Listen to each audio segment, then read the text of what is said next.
Alamin muna natin ang ginawang paghahanda ng mga lokal na pamahalaan sa bagyong Ophel at Pepito. Si Bernard Ferrer sa Detalye Live. Bernard?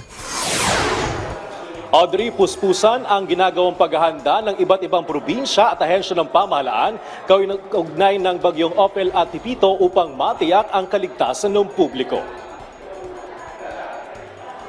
Sa Isabela, muling naghanda ang Public Order and Safety Division ng Cauayan City sa posibleng paghagupit ng bagyong Ophel. Nagtalaga na sila ng mga tauhan sa mga lugar na kailangang respondihan. Binuksan din nila ang kanilang hotline para sa mga residente na nangangailangan ng tulong.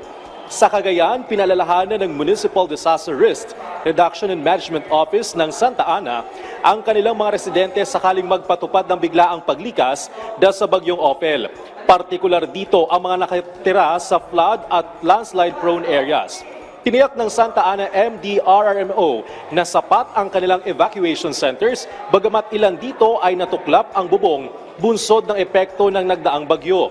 Sa Manila, ipinag-utos ni DSWD Secretary Rex Gatchalian ang paghahanda ng mas maraming family food packs habang patuloy na nagbabanta ang bagyong Ophel sa Northern Luzon. Inatasan din ng kalihim ang kanilang National Logistic and Resources Management Bureau na makipagtulungan sa Philippine Air Force at Philippine Coast Guard para maghatid ng family food packs sa malalayong lugar. Inaasahan ng mararamdaman ang bagyong Ophel at Pepito sa Aurora, Isabela at Cagayan na sinalanta ng nagdaang bagyong Nika.